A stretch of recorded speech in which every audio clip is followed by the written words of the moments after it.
السلام علیکم ورحمۃ اللہ وبرکاتہ۔ سورہ بقرہ حصہ نمبر 136، سورہ بقرہ حصہ نمبر 136، آیت نمبر 139، آیت نمبر 139۔ مفسرین کے اقوال، رکوع نمبر 16۔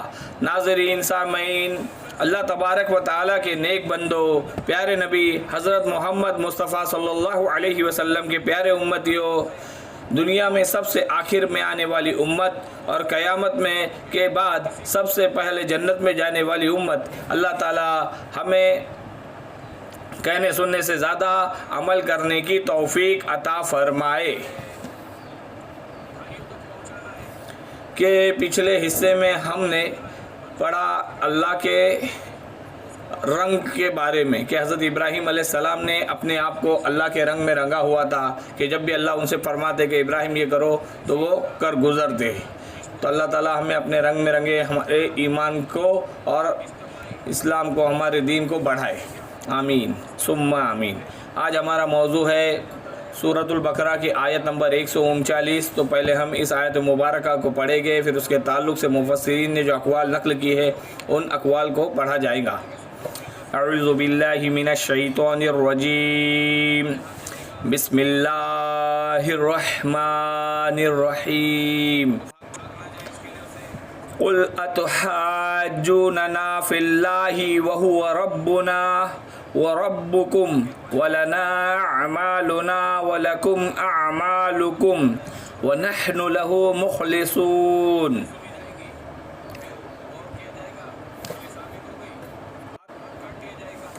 کہہ دو کہ کیا تم ہم سے اللہ کے بارے میں جھگڑتے ہو جو ہمارا اور تمہارا رب ہے؟ ہمارے لیے ہمارے عمل ہے اور تمہارے لیے تمہارے اعمال ہے، ہم تو اسی کے لیے خلوص کرنے والے ہیں۔ نبی اکرم صلی اللہ علیہ وسلم نے فرمایا کہ جس نے نماز پڑھی، اب مفسرین کے اقوال ہے کہ نبی اکرم صلی اللہ علیہ وسلم نے فرمایا کہ جس نے نماز پڑھی دکھاوے کے لیے اس نے شرک کیا، جس نے روزہ رکھا دکھاوے کے لیے اس نے شرک کیا، اور جس نے صدقہ دیا دکھاوے کے لیے اس نے شرک کیا۔ مشرکوں کے جھگڑے کو دفع کرنے کا حکم رب العالمین اپنے نبی صلی اللہ علیہ وسلم کو دے رہا ہے کہ تم ہم سے اللہ کی توحید، اخلاص، اطاعت وغیرہ کے بارے میں کیوں جھگڑتے ہو؟ وہ صرف ہمارا ہی نہیں بلکہ تمہارا بھی تو رب ہے۔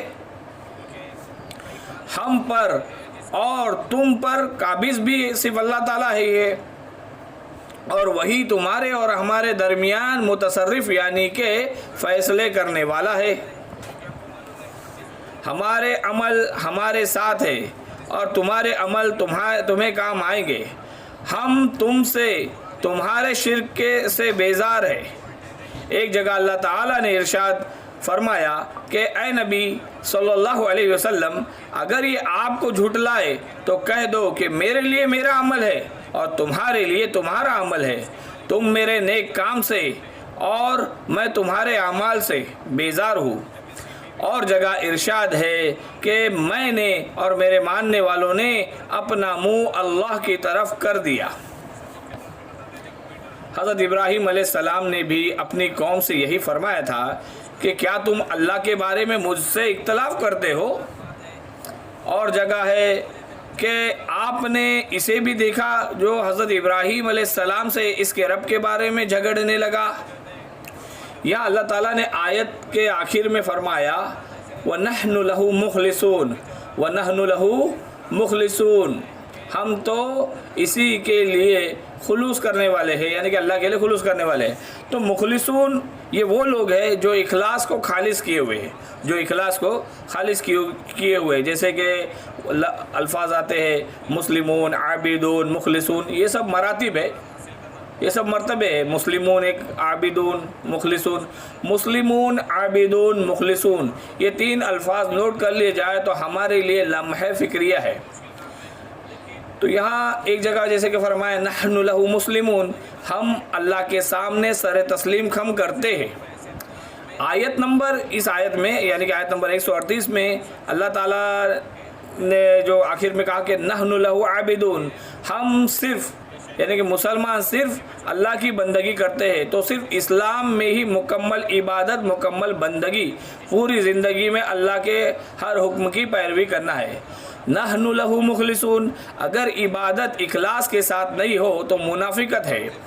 اس عبادت سے دنیا کو کوئی مفاد نہ ہو، سوداگری نہیں، دنیا بنانا، دنیا کمانا، اس کے لیے دین کو ذریعہ بنانا، اس سے بڑی اور اس سے بری کوئی حرکت نہیں ہے۔ مخلصون یہ وہ لوگ ہیں جو اخلاص کو خالص کیے ہوئے، کہ نحن لہو مخلصون۔ اس میں امت مسلمہ کی ایک خصوصیت یہ بتلائی کہ وہ اللہ کے لیے مخلص ہے، اللہ کے لیے مخلص ہے۔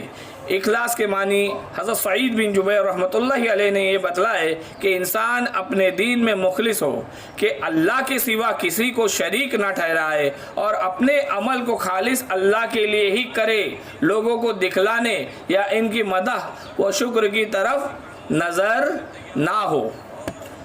الحمدللہ ثم الحمدللہ، اللہ تعالیٰ ہمیں کہنے سننے سے زیادہ عمل کرنے کی توفیق عطا فرمائے۔ یہاں پر اللہ تعالیٰ نے کچھ مراتب بیان کیے، مرتبے بیان کیے، مسلمون، عابدون، مخلصون، تو اللہ تعالیٰ ہمیں بڑے سے بڑے مرتبہ عطا فرمائے اور ہماری آخرت کو بہت بہترین سوارے، جنت الفردوس میں جگہ عطا فرمائے، نبی اکرم صلی اللہ علیہ وسلم کا پڑوس نصیب فرمائے اور محشر کے روز نبی اکرم صلی اللہ علیہ وسلم کی قربت نصیب فرمائے، قیامت کے خوفناک دن کو خوبصورت دن بنائے، آخرت کی خوفناک منزل کو خوبصورت منزل بنائے، نبی اکرم صلی اللہ علیہ وآلہ وبارک وسلم کے ہاتھوں جام کوثر پینا نصیب فرمائے۔ اللہ تعالی ہماری کاوشوں کو قبول فرمائے، آمین ثم آمین، وآخر دعوانا ان الحمد للہ رب العالمین۔ السلام علیکم ورحمۃ اللہ وبرکاتہ۔